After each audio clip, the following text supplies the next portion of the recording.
Are you a podcaster? Maybe you've got that big idea and you're looking for a network to join. The multi-award-winning Ozcast Network can get your content to eyes and ears all over the world. Join now for the first month free, and you could be featuring this sound at the beginning of your podcast. Ozcast. Simply head to ozcastnetwork.com for details. Your organisation runs training courses for your staff and customers. Only problem is, it's time-consuming, inconvenient and costly. Take a leaf out of our book. The School of Hard Knock Knocks uses the online training platform by YZ, and our team and customers love it. It's simple to use, supports every media format, audio, video, text, and looks great on desktops, tablets and mobiles. And for a limited time, quote SHKK when you arrange a demo and get 10% off your first year's plan. YZ helps us deliver comedy courses around the world. Imagine what it could do for your organisation. YZ, that's WYZED.com. YZ, online learning made simple. You're listening to the School of Hard Knock Knocks podcast with me, Steve Davis. Ladies and gentlemen, your next comedian. Shouldn't drink on an empty head, you know that, don't you? That is the shittiest heckle I have ever heard in my life. Everyone in this room is now dumber for having listened to it. What's a bucket list? You have dangerously underprepared yourself for the shit that is about to get real. And now we welcome Morry Morgan to his own podcast for the School of Hard Knock Knocks. Hello, Morry. Hey, Steve. I gave the baby over to you many moons ago, so it's your podcast. Yes. But thank you for reminding the early audience, those people who haven't gone, what? I'm not sure which podcast number you came up on. Was it around 60 or something? Something like that. That rings a bell. Well, because you're in China and there is some issue at the moment with the coronavirus, I just thought it would be timely if we got some recordings of you should anything happen. Got you. Actually, did I say that out loud? That was just my own thought. I think you telegraphed that, if we're talking comedy for a moment, that you telegraphed that joke very loud and clear to me. Okay. Well, look, while you're here, just in case we do need some legacy audio for a memorial to you, I would like to go back to, because we haven't had a chance to talk to you about the School of Hard Knock Knocks. 2015 is where the idea germinated. It happened over a beer, you and Ben Horowitz together. Yes. And the intriguing thing, I know both of you, you're a corporate executive, he's an ex-professional boxer. You just don't think those two sorts of people will go together because you ring people from boxers and he boxes people in the ring. So how do you make it work? Perhaps I can just mention a talk that I gave. Actually, sometime long ago, I gave a TEDx talk in Shanghai, and it was called The 5 Rules of Serendipity for Entrepreneurs. And one of them was find unlike-minded people. So I'll repeat that, find unlike-minded people. So people who are not similar, so they're not going to have the same ideas as you, they're going to disagree with you, they're going to bring a new perspective. And that's pretty much how I've run all my businesses over the last, certainly over the last, say, 15 to 18 years. I don't shy away from people who are odd. And I think, it's not few people more odd than Ben Horowitz. I think you'll agree with that. Ain't that I wouldn't say to his face, of course. As he said, he's an ex-professional boxer. But we do get on very well, even though we are chalk and cheese. Well, interestingly, even in my day job where I do marketing, do a lot of human-centered design and brainstorming with companies, we often find if you don't have diversity sitting around that table, you miss out on absolute gems that novices or people from different backgrounds come up with that the people there all the time just take for granted. Yeah, absolutely. And I think you touched on an important word, diversity. I think that these days unfortunately, diversity has been railroaded towards just women, having an equal, and that's of course very important to have a fair balance of women and men in the workplace or on the board. But it needs to go much more deeper than that. It needs to go down into values and backgrounds and Ben Horowitz is by the name a Jewish person, grew up in that environment. I didn't. I'm a Morgan. I've lived in China. He's lived in Bentley, suburb. Yes. So, I think that the diversity is more than just let's make sure there's more women at the table. I think it should be more than that. Yeah. Well, I know that because I'm working on a Fringe show with a guy called Ralph Hadzik at the moment, and you couldn't have two less similar people. We just travelled America doing prep for this. Yeah. We wanted to divorce from each other by about day 10, but that's where the spark comes from. And I guess that works. That's what you're saying for business as well. Otherwise, you just haven't got anything to propel you forward. And out of that frustration, that's where the pearls grow. Well, business is all about solving problems. And if you've all got the same ideas, you can't solve that many problems. So, Ben Horowitz, if you want to go back to basics, you called me the executive. He's the one that came up with the business name, the School of Hard Knock Knocks. So if it wasn't for that gem of an idea to begin with, we wouldn't be where we are now. And I actually knew that because Ben tells everybody about 3 times a day that he came up with the name. He does. He tells most things 3 times, though, so it's not just that. Yeah, I've heard his jokes many times over.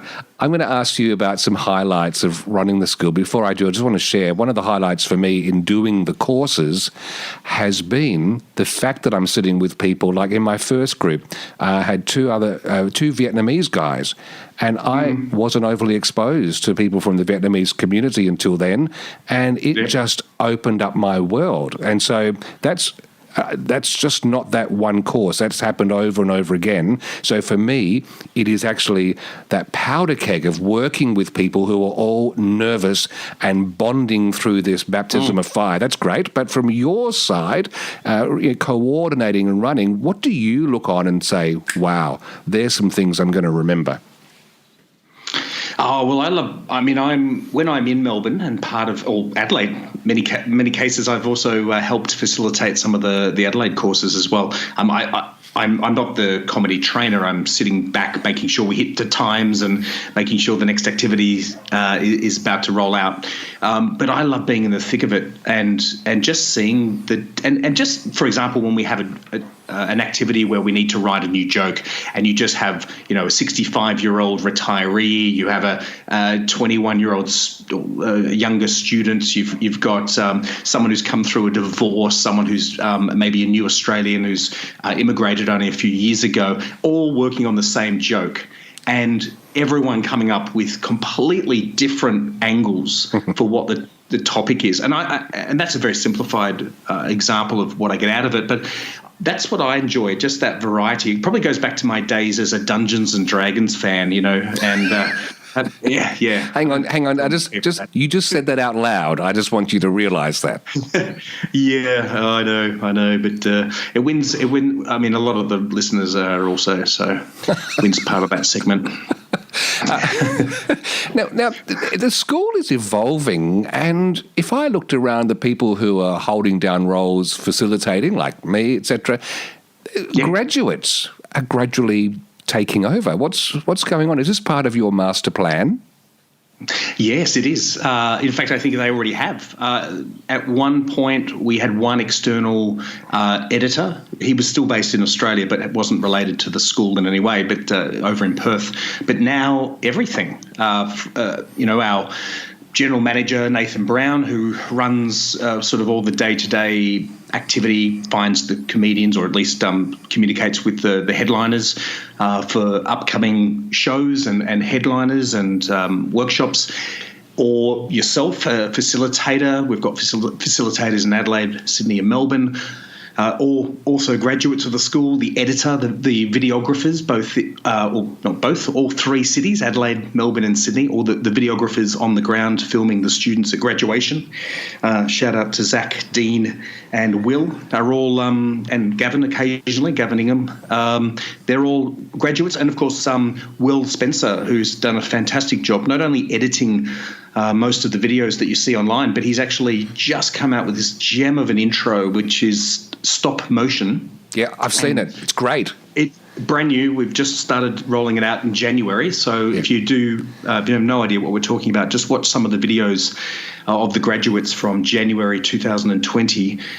He made the whole thing using stop motion, and it just fits the brand so well of School of Hard Knock Knocks. It's rough. It's got the school sort of bell at the beginning, laughter like you're in a school ground.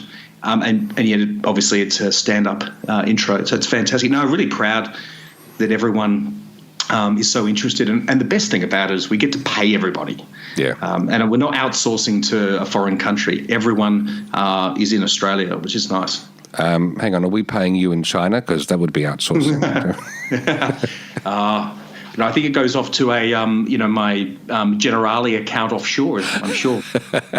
Now, okay, you've got that long silver hair, or what colour is your hair these days? Oh, yes, look, it depends on the light, but silvery white. Yep, long, short. You look nice and smooth. You glide around, so I'm going to put you in the spot. Who's been your greatest graduate on the course to date? Remembering my fingers hovering over the edit button right now. Yeah, you can put in your voice over my answer in a minute. Who is the greatest? It's hard. It's hard to say because there's different reasons why someone is good. Certainly, a big shout out to Gavin Semple, Gavin Mad Dog Semple, as he's known on Facebook, who I met back in 2016. In fact, he was at our very first March 2016 course with we had Brad Oakes and we had Ben Horowitz, and I think Chris Franklin was there too.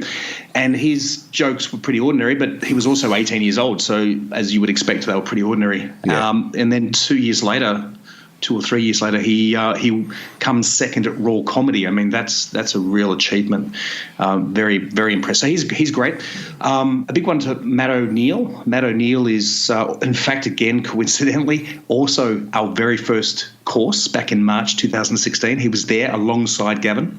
Wow. And he recently supported Steve Hughes. And I don't mean, was on the lineup. No, he was the support act, like the regurgitator to the Prodigy.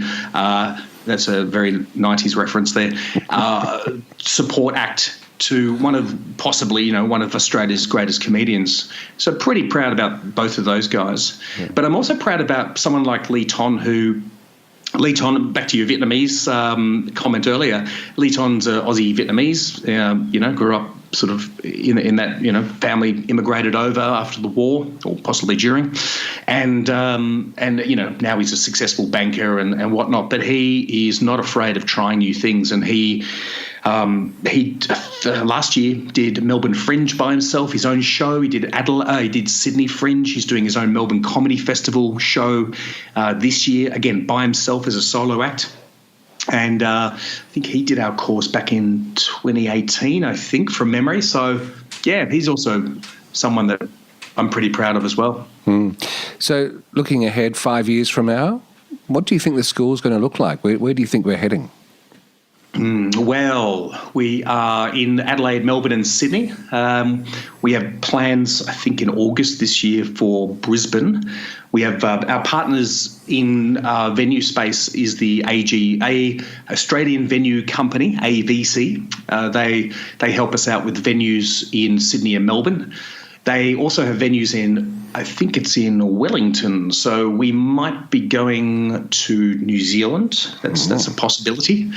So I'd like to see, by the end of this year, definitely we'll have Brisbane, definitely have a Brisbane regular course running, and then move into next year will be Perth. And so 5 years from now, I dare say we'll be running monthly shows in Sydney, monthly shows in Melbourne, and then probably every 2 months in every other capital city in Australia. Yeah. And it's only a small step from there to having a couch surfing network right across Australia and New Zealand. Come along, stay with graduates, go to open mic nights while you're travelling around town. How good would that be?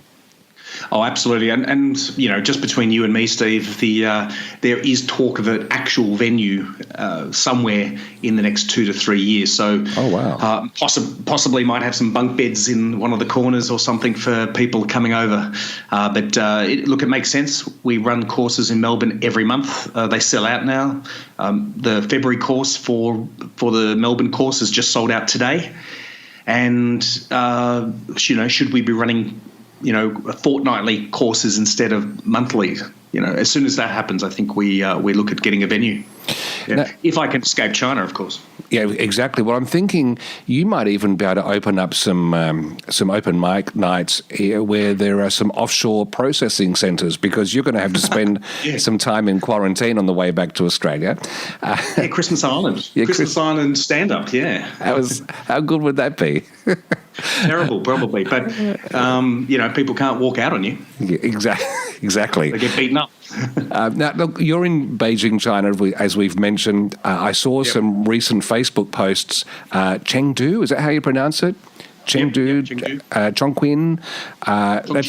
That's the province next to Hubei where the coronavirus has completely sealed off the province. Now, that is the sort of thing we expect to see in a TV show we binge watch on Netflix. What's it like in real life? Yeah, like a zombie apocalypse type Netflix movie. Yeah, combined with something like The Dome, where they've just sealed off. Oh yeah, The Dome. That was great. I love that show. Buses running into solid invisible walls and cows getting cut in half. Yeah, none of that's happened. Sadly, there's haven't seen it. We were in Chengdu, which is in Sichuan province. Anyone that's had spicy Chinese food will remember Sichuan food, both at the time and the morning after. Chongqing used to be part of Sichuan province, a little bit of a history class here, but it became its own unique province. So it's a city and a province, kind of like Beijing is a city and province, and Shanghai is a city and province as well. Yep. And Chongqing is even spicier. They have this thing called hot pot. The reason I'm telling you this is because, nothing stayed in my system for about more than 3 hours when I was in both those cities. So I can't imagine a virus survived. Yes, exactly. So I was a little bit concerned. But the one thing, and I'm in Beijing now, so the one thing that is noticeable is just the lack of crowds, lack of audience. I was in Tiananmen Square 2 days ago, I think. It was a beautiful blue sky. The air was cleaner than a Sydney day. Sydney, as we know, is covered in smoke. Exactly. Yeah, no. Beijing was level 15 on the AQI, the Air Quality Index. On a good day in Adelaide, Melbourne and Sydney, you're probably hitting 30 to 40, and this was 15. So there's so few cars on the road. Obviously, industry's at a standstill. I was just at the local, they call it Metro here. It's a big German, like a Costco supermarket, and there is plenty of food, I should add, but the beer section has been cut down to miserable levels. There is, just the shit beer left, and that's because the industry that makes the beer hasn't come back to work yet. And of course, the transport, obviously, that's connected between the factories and the stores. So we are getting plenty of fruit and veg and so on, and there's plenty of frozen goods. But some of the things, the most important things like beer, is a bit of a concern. Anyway, I was in Tiananmen Square riding my bike past the portrait of Mao Zedong, the famous part of Beijing, and there was no one around. The only people around were guards. The armed and uniformed guards, as well as a whole bunch of those undercover guards, wearing jeans and jackets, but you could clearly tell that they were, they were sprung, symmetrical. Well, they were sprung, but they were symmetrical with a guy 100 metres away. So they've been told, obviously, to stand on this point and don't and look inconspicuous, which is fine when there's 10,000 tourists walking around. But when there's me and my son and my wife, and that's it. It's so hard for us to fathom what they must be like. People typically just staying home. Now, you're in Adelaide. I think you can imagine streets with no one on them. Tell me, though, crisis tourism, is that something that comes up at times like this? Well, it's good that you said that, and I think the audience probably gathered that this question might have been prearranged. But I am a big advocate of crisis tourism. I want to be clear about this. I don't cause the crisis. I'm not there, high-fiving my wife when there's a catastrophe. What I do is I look at the truth behind a lot of the media hype. So to give you perhaps a perspective and an idea, some examples, we went to the Philippines when China was having a political diplomatic spat with the Philippines over some fishermen who had been fishing in maybe not international waters, were picked up by the Philippine Navy or Coast Guard and were arrested and so forth. Yep. And the Chinese government decided that no Chinese tour groups, which is a majority of the tourism that goes to Philippines from China, will be allowed. So it was just individual travelers were able to go, but not big groups. And that really damaged the economy for the Philippines back then. It's about 9 years ago now. And I thought that's a perfect time. The airfares were really cheap. The hotels were about 2/3 the cost, and of course there was no crowds, which was awesome. And we just recently did that in Disneyland, Hong Kong. So again, everyone knows about Hong Kong having political unrest with the student protests. Yes. And I was like, well, I know exactly, because I've lived in this area for about 18 years, so I know exactly where the protests are and so on. And it's nowhere near the Disneyland resort. And I actually made a phone call. And by the way, if you are interested in crisis tourism, don't go onto a website and look for, TripAdvisor type websites for discounts. You've got to call the management of the hotels and ask them outright, what's the deal you can give me? Because they're the ones feeling the crunch of not having guests and knowing that their staff are being laid off or put off work for a period of time. So I called them up and we ended up staying in the resort, going to the Disneyland, down in Disneyland, Hong Kong, and not having any lines at all. We would literally jump off any of the rides. My son and I, he's 10, would race around back onto the beginning of the line, straight through all the carousel of lines and jump back in. It was awesome. That is actually very telling, because in America we were asked all the time about the bushfires in Australia, and it's the same deal. It's we were telling people, make sure you still come, because a lot of places were not affected and they desperately need you to come and stay. Yep. Tell me though, Mongolia. You were talking about Sichuan earlier, but I've got some great Mongolian restaurants near me, which I love, because it's you pick up the bits and then the cooks all cook it for you. Food I'm expecting is good in Mongolia. What's the comedy like?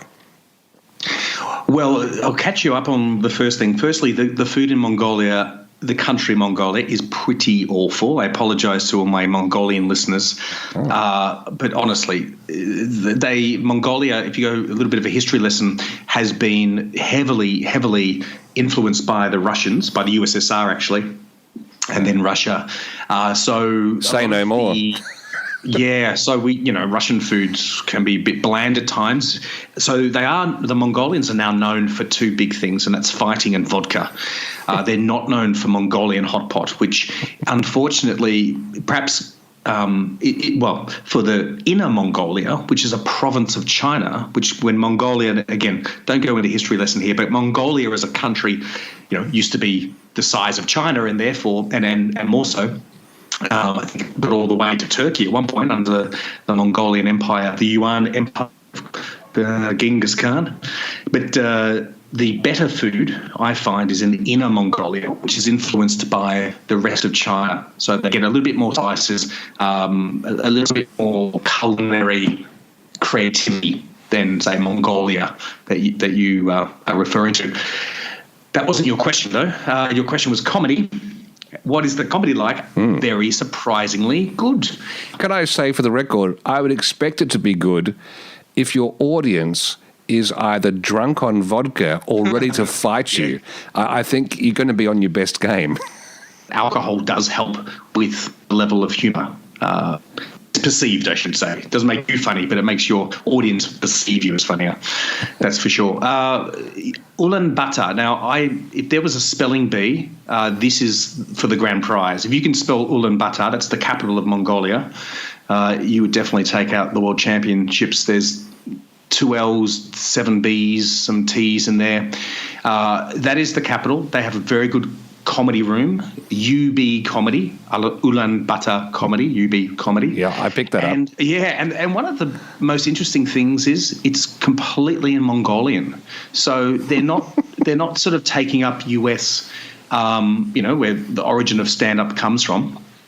And they're not sort of doing everything in English and sort of copying their foreign stars, so to speak. They've got their own celebrities in Mongolia. It is a direct stepping stone into TV in Mongolia. So anyone who gets onto television often has a humour, has come through Ulaanbaatar comedy, UBC. And I'd say they punch well above their weight in terms of the number of people who perform in any given night, given the size of the country. Any insights you can bring back to Australia from what they do? There must be some little bit of secret sauce they're using there. Oh, look, I think they're very proud of their own culture. Definitely the Mongolians are super, super proud. I mean, it's, some might say, nationalistic, but they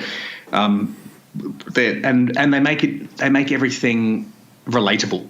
Not that I could relate to it, because I'm not from Mongolia, do not speak Mongolian, but I was told by some of the organisers when I was there that everything's very relatable. I guess they all do. I mean, it is a small country. They all do have a similar upbringing. They all know how to ride horses. They all know how to pull up an urt or a gur, as it's referred to in Mongolian. I was just about to correct you on that. Yeah, an awesome place to visit anyway. It's beautiful landscapes. It is in many ways, when we were going out on horseback, it felt like parts of Australia just without the fences. Imagine the countryside of Australia but no fences keeping in the cattle. Wow. All right, let's bring this home. A couple of last things. We've got the upcoming Fringe here in Adelaide, and we've got the Melbourne International Comedy Festival. What's happening? The School of Hard Knock Knocks, I'm assuming, is involved in both. Yes, you might. You probably have some inside knowledge. Yes, we are doing it again. This will be the second time we're doing Adelaide Fringe, which will be, what are we doing? I think we're doing from March 2 to 11. We're doing 3 shows in 1 week and 3 shows the following week. Yep. We've got 6 of our alumni on each of those evenings, plus an MC. And, our MCs will be Kim Lee, Adelaide's very own Kim Lee, and Ben Horowitz, who you mentioned earlier. He's coming over from Melbourne to be the MC for 3 of those shows. Yeah. And it's a way of, and we've not only got Adelaide comedians and graduates performing, we've got people coming down from Sydney and Melbourne, and even Mackay. So a big shout out to Mandy, who's coming down, who has family in Adelaide and is booked as one of those 6 comedians on one of those nights. And I've got to say, there's solid nights too. They really do work well. And the Historian Hotel, great location. Upstairs there, it's a beautiful old building. Yeah, absolutely. I think we only did 3 shows last year, but they were all pretty much sold out. We had 60 to 70 people in the audience. It was an awesome time. And then of course there's a week break, and then we're off to MICF, Melbourne International Comedy Festival, which the shows that we have are overlapping March and April. So I think it's March 30, 31, April 1, 2, and then 6, 7, 8, 9. Of April, and we'll be at right on Swanston Street in the heart of Melbourne, IMIX Bar and Club. It's a new venue than we did last year. In fact, this will be our 3rd year doing the Melbourne International Comedy Festival, and we just outgrew the other venue, we sold out. We did 8 shows last year, of which 5 of them were sold out. And in fact, we had standing room only for those 5 shows. And so we've gone to a bigger room just down the road, which has 100 audience capacity. Well, that's good, because I did like the last venue, because when I performed at the Melbourne International Comedy Festival last year with the school, the bartender took a liking to me behind the bar, and I got free whiskey, top shelf, all night. So I'll have to just work that room again when I come back. Here's some insights, some recommendations. Learn some Mandarin, because the new venue I actually was able to obtain through my China connections. I literally organised the whole thing from Beijing. So the venue is actually a hotspot for the Chinese international students that go to RMIT and Melbourne University, and we're just cutting into their nightlife. Okay, well, this interview then's been good for me building up my relatable material. I'll go back. I'll go back and learn how to pronounce those Chinese names properly this time. I might even cut it up and edit myself back in having the right pronunciations. And finally, if you want to be a performer at one of these best-of shows, what's the tip? First of all, you have to be graduate. So there is a prerequisite that if you want to perform at Adelaide Fringe, Melbourne International Comedy Festival, or we're planning also Sydney Fringe, you have to graduate from the school. And the shows that we run are all called the same thing. They're called the best of. So as the name suggests, not only do you have to be a graduate of our course, but you have to be the best of. And the best of means that you are able to perform 10 minutes, not 5, but 10 solid, funny minutes of comedy. And you're out there after graduating, hitting the open mic rooms, performing, practicing, refining your art. And then you nominate yourself, and we have comedy coaches all over Australia, and I ask them for their recommendations, who we should invite, and then we invite the best of, and they get picked. So you can be sure, if you do go to a show during any of the festivals, that you will have some fantastic acts. Fantastic. Morry Morgan, stay safe over there in China. Wash your hands regularly through the day. And don't blow everywhere. I mean, keep your mask on. Yeah, gotcha. All right. Gotcha. Thanks, and we might see you at one of these festivals. Yes, absolutely. I'm planning, hopefully, if I can escape, in the Melbourne International Comedy Festival.